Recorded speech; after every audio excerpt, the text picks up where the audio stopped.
You'll be confined here for at least a week, Miss Bennet. A week? A week? I hope your mother won't be too much upset. Oh, no, Mother'll be delighted. I mean, she'll be grateful I'm with such good friends.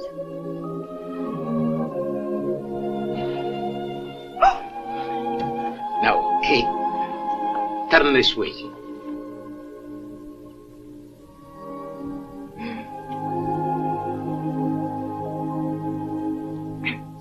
This way. Now, open your mouth.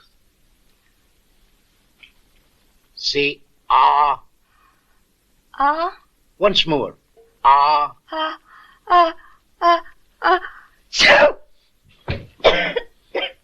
The epidermis seems to have lost its sudorific activity. I detect distinct symptoms of pyrexia. Oh, is that bad, Dr. Backetosh? He just means you're rather feverish, Miss Jane. Oh.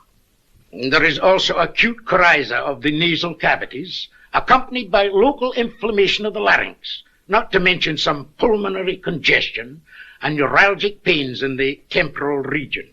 In other words, Miss Jane, you have a bad cold and a headache. What do you want us to do, Doctor? I would advise the immediate application of a synopism. A cytopism? A mustard plaster. There seems to be someone coming up the drive. It would appear to be one of your sisters, Miss Elizabeth. Well, I'll go down and meet her. Come in, Miss Elizabeth. Oh, how do you do, Mr. Bingley? We got Jane's note this morning. She will be so happy to see you. Thank you.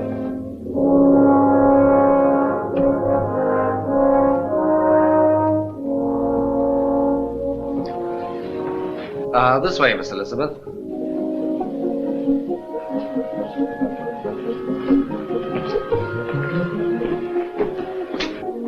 Please forgive me, Miss Bingley. I'm afraid it's a great intrusion. My uneasiness about my sister must be my excuse. It's just a little cold, that's all. Ah, but Dr. McIntosh says there's some fever. It doesn't amount to anything, nothing to get agitated about. I thought I heard your voice, Miss Elizabeth. Have you come to visit your sister?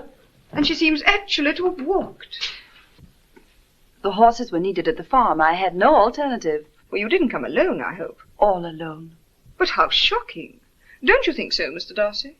Is it shocking for a young lady to be concerned about her sister? But to have come all this way unaccompanied. And on foot. Mr. Bingley, would it be possible for me to see Jane? At once. I'll take her up myself.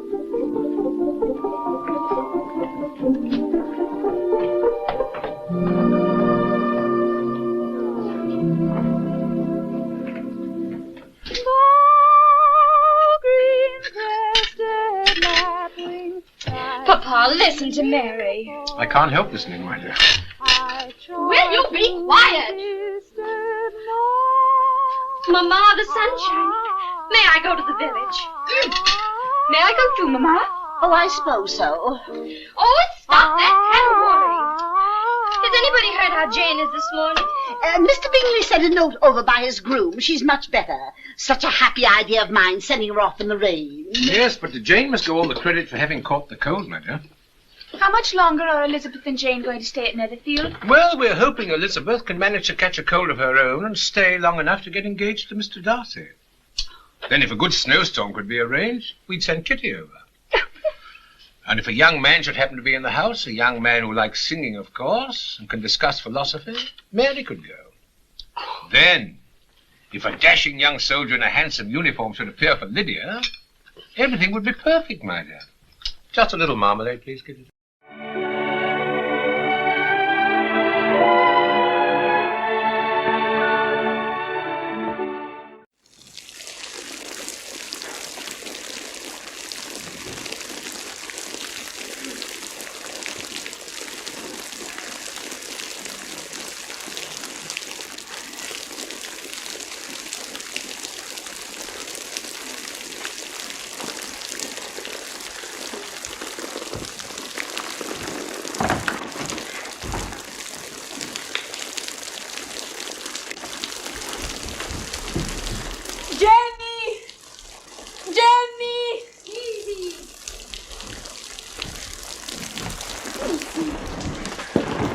Speravo raggiungerti prima. Ma non dovevi farlo, adesso siamo bagnate tutte e due. Oh, per me non importa.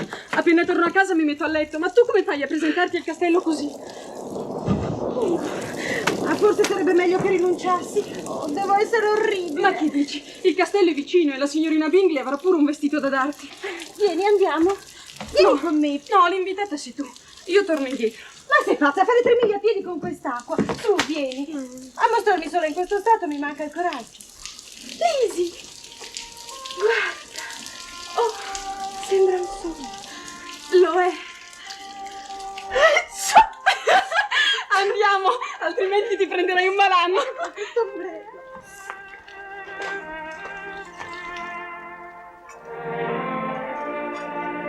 No, Charles. Non è solo colpa del babbo se abbiamo una biblioteca così modesta. Tu in tanti anni non hai aggiunto un sol volume. Ma la verità è che sebbene siano pochi, sono sempre più di quanti ne legga io. Che splendida biblioteca lei invece ha a Pemberley, Darcy. Per forza, è il frutto di molte generazioni. Ma lei ci ha aggiunto tanto. Compra sempre libri. Io non so spiegarmi come oggigiorno si possa trascurare una biblioteca di famiglia. Sono sicura che lei non trascura nulla di quello che può aggiungere bellezza alla sua casa.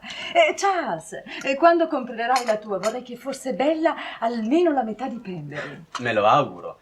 Anzi, comprerò Pemberley stessa se Darcy la venderà. Ma io parlo di cose possibili. Carol, ritengo più facile comprare la dimora di Darcy che farne un'imitazione, no? Le signorine Bennet.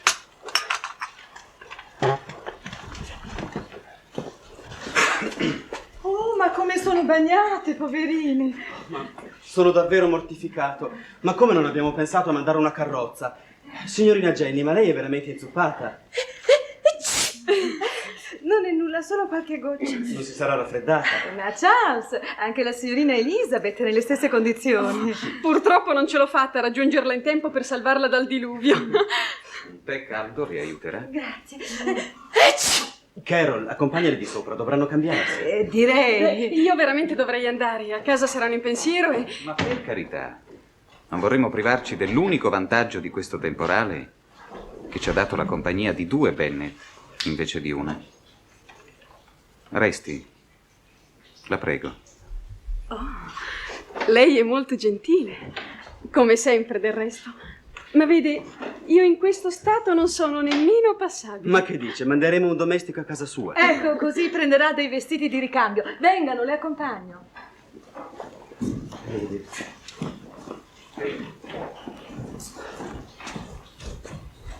Adorabile.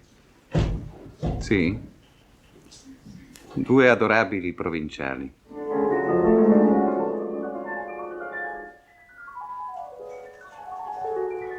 Uffa, che noia questa pioggia, mamma. Non posso neanche andare da zia Gardner. Che sta a 2 passi appena dalla guarnigione. Ma quando finirà di piovere? Oh, non dire sciocchezze, cara. Può essere una fortuna. Davvero, Bennet, non ti rimprovererò d'avermi rifiutata la carrozza oggi. Brava. Così mi risparmierai la fatica di illustrarti per la milionesima volta come le nostre modestissime sostanze non ci consentano né di comprare degli altri cavalli, né di distogliere i 2 che abbiamo dal sano lavoro dei campi, al solo scopo di condurre le tue figliole da ipotetici quanto improbabili ammiratori. Qualunque cosa tu dica, caro marito, questa mattina non riuscirai a farmi perdere il buon umore. Sono troppo felice per questa pioggia. Da quando in qua, scusa, ti interessi del raccolto? Questa pioggia, caro Bennet, è buona per una certa semina. Sei riuscita a influenzare anche Giove Pluvio? E in questo caso ti pregherei di far smettere questo putiferio perché io devo uscire. La pioggia non sarà merito mio, ma l'idea di far andare via Jenny proprio mentre stava per piovere, quella sì che è mia.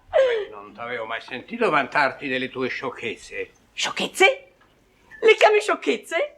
Senti, caro, se tu fossi proprietario di un castello e ti arrivasse un ospite inzuppata fino alle ossa, avresti il coraggio di mandarla via dopo poche ore? Tu l'avresti, certo, ma non Bingley, che se appena la mia Jenny starnuta un paio di volte o accenna a una leggera emicrania, ti assicuro che il castello ci resta una settimana. Benissimo, così se tua figlia si dovesse ammalare sul serio, se dovesse morire, avremo la consolazione di sapere che fu tutto per dare la caccia al signor Bingley secondo i tuoi progetti. Ma non si muore di piccoli raffreddori, si starnuta e nient'altro. E poi se sarà necessario, le faranno tutte le cure necessarie. No, finché al castello possiamo stare tranquilli, caro mio. E dire che Elizabeth le corse dietro con l'ombrello, così si bagnano in due. Assa malassa anche lei. Guarda che domani voglio la carrozza, dovrò andare dalle mie figliole ammalate a curarle, avrò il diritto.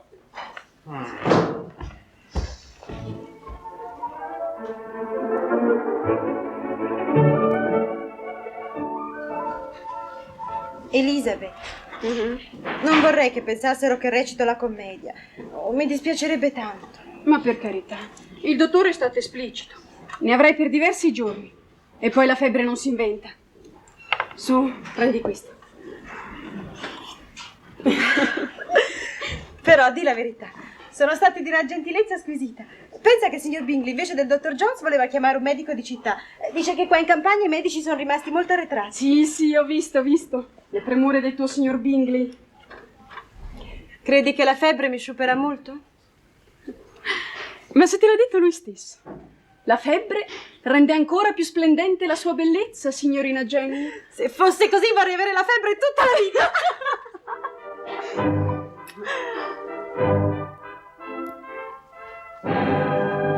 Sua sorella sarà felice di ricevere questa lettera. Le dica per favore che ho una gran voglia di vederla. L'ho già fatto, secondo il suo desiderio. Lei ha una scrittura particolarmente veloce. Si sbaglia, scrivo in un modo piuttosto lento. Chissà quante lettere avrà occasione di scrivere durante l'anno. Lettere d'affari, immagino. Oh, io non ne sarei per niente capace. Allora è una fortuna che tocchi a me doverle scrivere piuttosto che a lei. Dica a sua sorella che sono lieta dei suoi successi nello studio dell'arpa e che sono entusiasta. Mi permette di lasciare i suoi entusiasmi per la mia prossima lettera. Non ho più posto oggi. Carol, prima di ritirarti dovresti passare dalla signorina Jenny per avere sue notizie. Ci sono appena stata, non ha bisogno di nulla. Sua sorella l'ha infagottata tutta quasi avesse una polmonite. Non so come abbia fatto a non riderle in faccia. Mi pare si vogliano molto bene. Perché si dovrebbe riderne? Via. Mettersi a correre per la campagna con quel tempo da lupi, che esagerazione. E poi presentarsi così in disordine con i capelli tutti arruffati. E la sottoveste. Spero che l'abbiate vista, la sottoveste. La signorina Elizabeth aveva un orlo di fango alto almeno 2 dita. Può darsi che il tuo quadro sia esatto, ma con me è sprecato. La signorina Jenny, quando è entrata stamane, era particolarmente affascinante. Ma lei, Darcy, l'avrà osservata la signorina Elizabeth. Penso che non desidererebbe affatto che sua sorella offrisse un simile spettacolo. Ah no, di certo. Ma poi via, siamo giusti. Io capisco ancora Jenny. Era attesa qui ed era suo dovere giungere in tempo. Ma la sorella, fare di corsa con le caviglie sprofondate nell'acqua 3 miglia, o 4 o 5 o quel che è, e sola per giunta. Ma come poteva pensare di potersi presentare qui senza nemmeno essere aspettata, in quello stato? No. Secondo me non è che una dimostrazione di indifferenza per il decoro, proprio da piccola provinciale. Mi sembra che tu sia troppo severa, Carol. Scommetto che Darcy è del mio stesso parere. Penso anzi che questo episodio avrà alquanto smorzato la sua ammirazione per quei begli occhi. Niente affatto.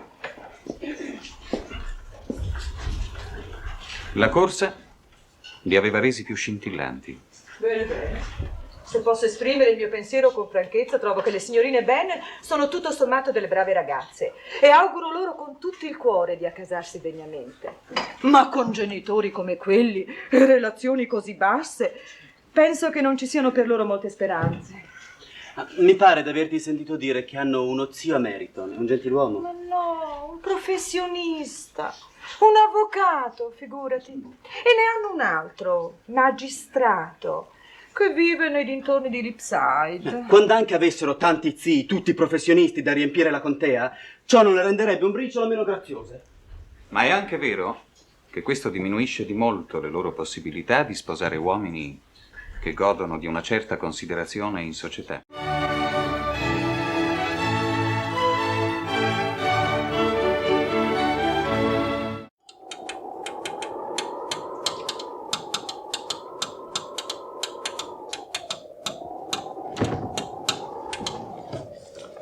Hoe is het met haar?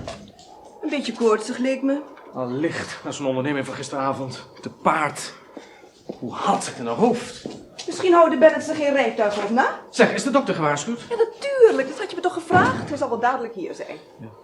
Oh zeg, en dat briefje aan haar ouders, is dat al bezorgd? Mijn beste Charles, alles wat je me gevraagd hebt te doen, is gedaan. Je kunt er zeker van zijn dat een invasie van Bennets niet lang meer op zich zal laten wachten. Juffrouw Elisabeth Bennet. Wat heb ik jullie gezegd? Mijn lieve mejuffrouw Elisabeth. Meneer Bingley, mag ik u hartelijk danken voor de snelheid waarmee u mij bericht heeft gestuurd. Vergeeft u mij mijn uiterlijk. Ik ben meteen op stap gegaan om Jane te bezoeken. Wilt u daarmee zeggen dat u helemaal bent komen lopen? In dit weer over al die modderpaden? Ja, dat ziet er wel naar uit.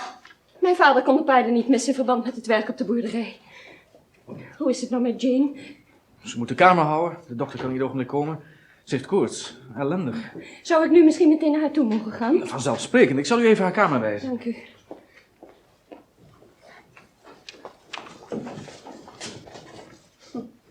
Het arme ding boven is inderdaad een liefje. Maar die zuster van is bepaald onmogelijk.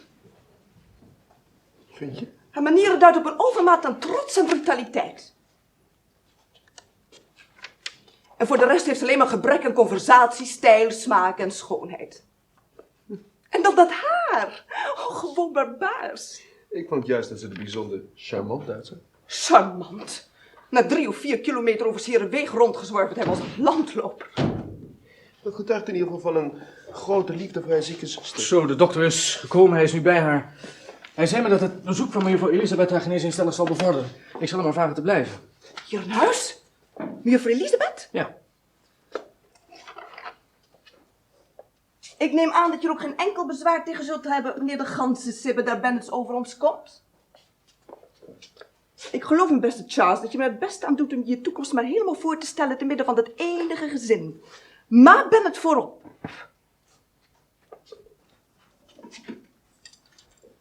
Ik hoor de stem al. Mijn lieve meneer Bingley.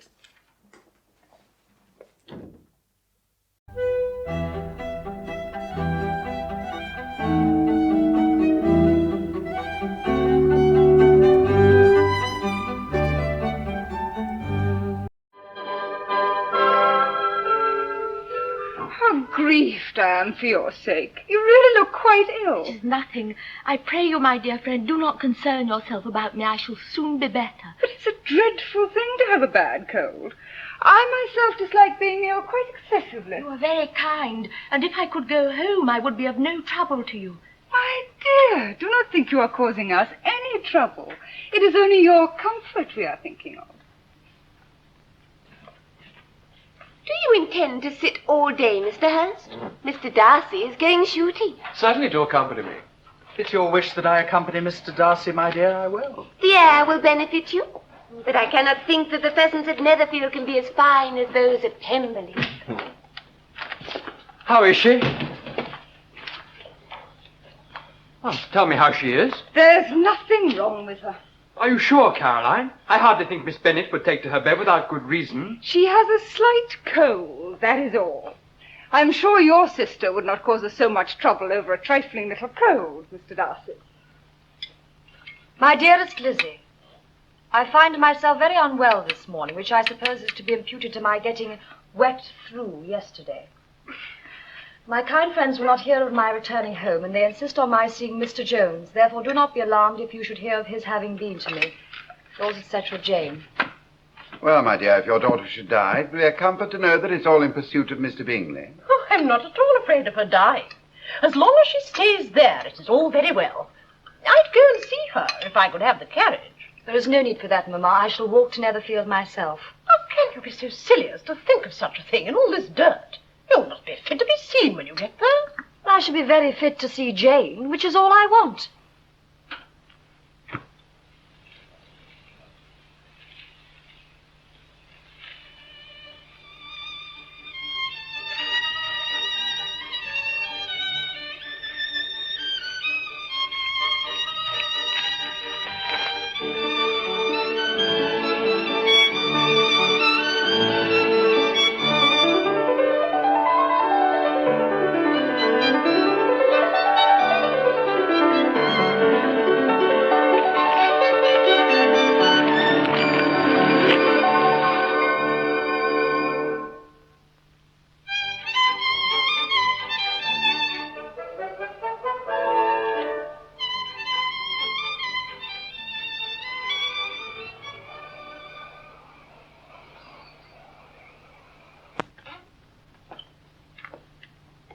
Miss Elizabeth Bennet.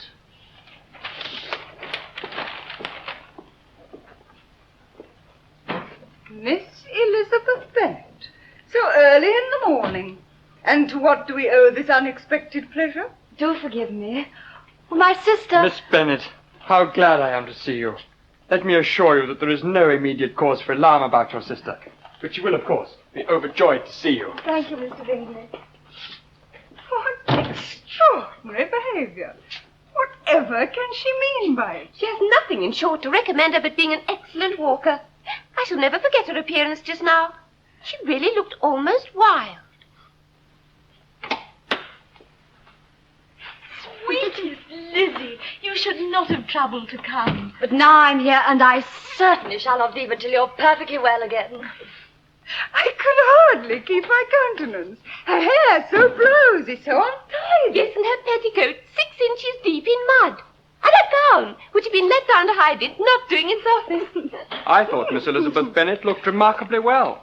Her dirty petticoat quite escaped my notice. You observed it, Mr. Darcy, of course. I beg your pardon, Miss Bingley. My thoughts were elsewhere. Can one guess the subject of your reverie? I should imagine not. You were considering how insupportable it would be were your sister to make such an exhibition, to walk for 3 miles, or 4 miles, or 5 miles, or whatever it may be, up to her ankles in dirt, and alone. Your conjecture is totally wrong, I assure you. I've been meditating on the very great pleasure which a pair of fine eyes in the face of a pretty woman can bestow. And what lady has the credit of inspiring such reflection? Miss Elizabeth Bennet. Miss Elizabeth Bennet. I am all astonishment. Mr. Jones is well pleased with you, but he insists that you stay in bed for the while. I would far rather go home. I am ashamed of causing so much trouble to Mr. Bingley. I promise you, Jane, Mr. Bingley does not regard it as a trouble, but as a pleasure, rather. As a pleasure? Yes, you silly girl. It would be his pleasure to keep you here forever.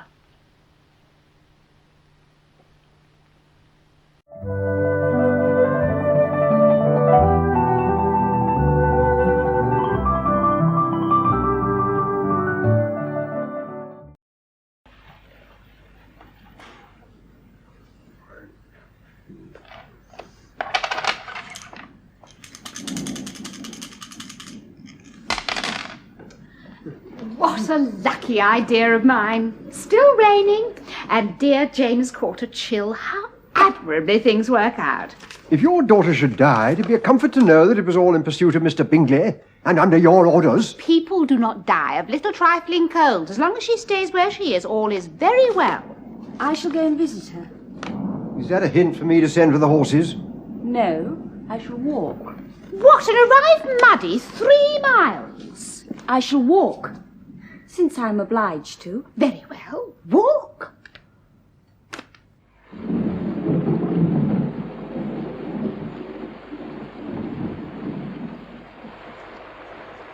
I admire the activity of so much benevolence, but every impulse of feeling should be guided by reason.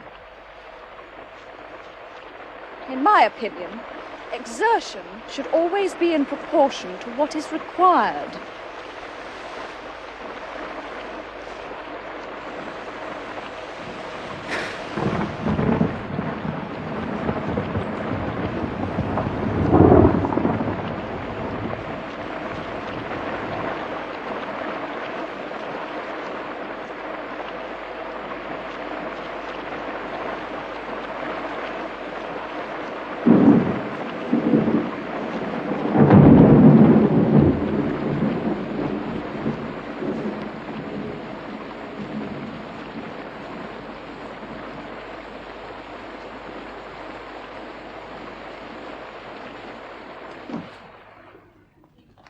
To walk 3 miles so early in the day in such weather, and by yourself? It was not so far and not so wet, nor did I feel lonely.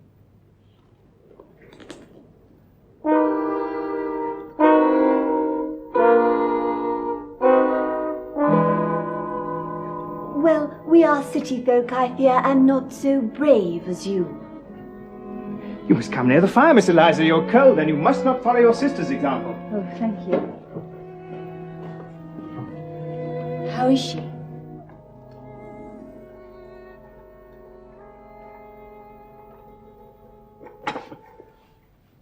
Thank you.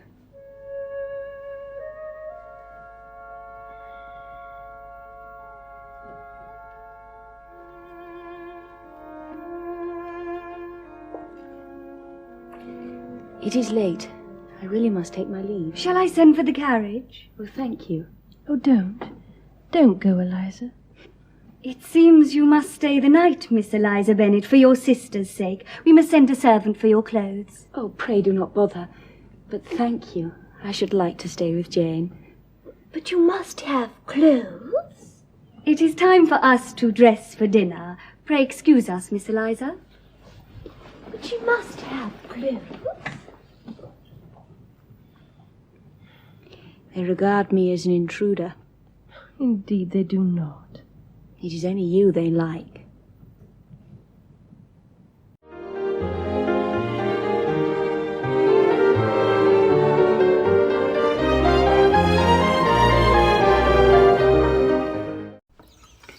Well, my dear, if Jane should die of this fever, it would be a comfort to know that it was all in pursuit of Mr. Bingley and under your orders. Oh, nonsense! People do not die of little trifling colds. She will be very well taken care of. Mamma, I think I must go to Netherfield. Go to Netherfield? No, there is no call for that. Jane is very well where she is. And you know there is nothing for you at Netherfield. You had much better go to Meryton with your sisters and meet the officers. Aye, Lizzy, for there are more than enough to go round. I know that Jane would wish me to be with her. I suppose that is a hint for me to send for the carriage. Oh, no, indeed, Father, for I had much rather walk. It is barely 3 miles to Netherfield, and I'll be back for dinner. Walk 3 miles in all that dirt? You'll not be fit to be seen. I shall be fit to see Jane, which is all I want.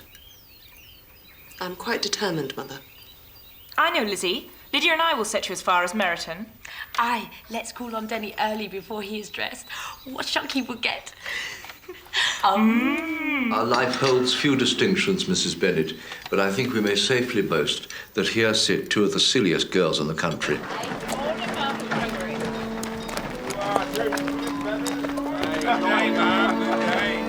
Bye, Lizzy. Look, Kitty, isn't that Captain Carter? Come on, make haste. Here, Daniel, over here, mate.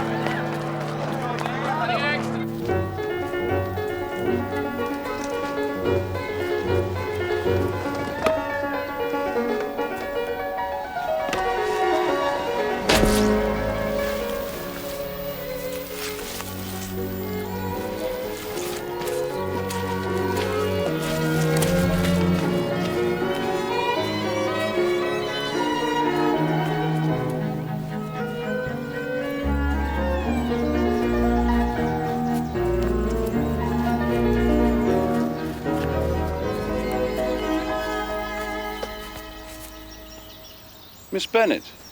Mr. Darcy. I am come to inquire after my sister. On foot. As you see. Would you be so kind as to take me to her?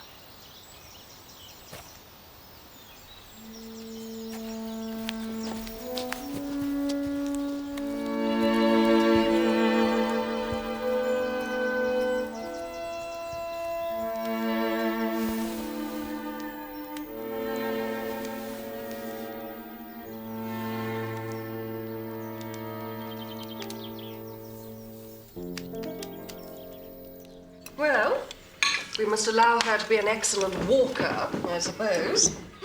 But her appearance this morning, she really looked almost wild. I could hardly keep my countenance. What does she mean by scampering about the country because her sister has a cold? Her hair, Louisa. Well, her petticoat. I hope you saw her petticoat, brother. 6 inches deep in mud, I'm absolutely certain. I must confess it quite escaped my notice. I thought she looked remarkably well. You observed it, I'm sure, Mr. Darcy. I did. I'm inclined to think you wouldn't wish your sister to make such an exhibition. Certainly not. It seems to me to show an abominable sort of conceited independence. Shows an affection for her sister that is very pleasing. I'm afraid, Mr. Darcy, that this escapade may have affected your admiration for her fine eyes. Not at all. They were brightened by the exercise. But Jane Bennet is a sweet girl. It's very sad she should have such an unfortunate family, such low connections. Their uncle, she told us, is in trade and lives in Cheapside. Well, perhaps we should call when we are next in town. They would be just as agreeable to me had they uncles enough to fill all Cheapside. But with such connections, they can have very little chance of marrying well, Bingley. That is the material point.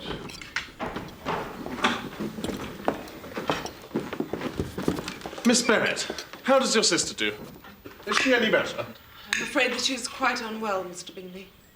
Let me send for Mr. Jones, and you must stay until your sister is recovered. Oh, I would not wish to inconvenience you. I wouldn't hear of anything else. I'll send to Longbourn for your clothes directly. Very kind, sir.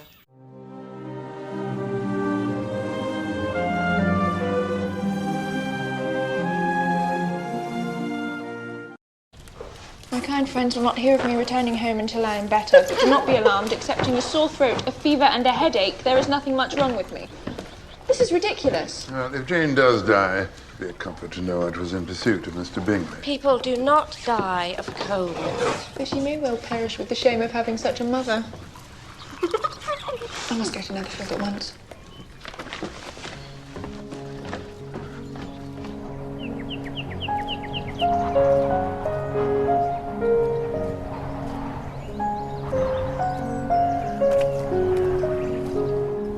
Lady Bathurst is redecorating her ballroom in the French style. A little unpatriotic, don't you think? Miss Elizabeth Bennet.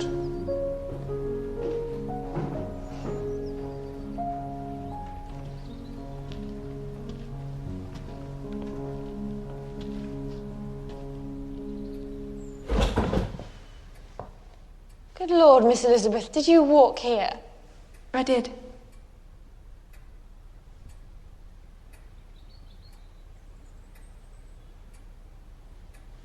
I'm so sorry. How is my sister? She's upstairs. Thank you.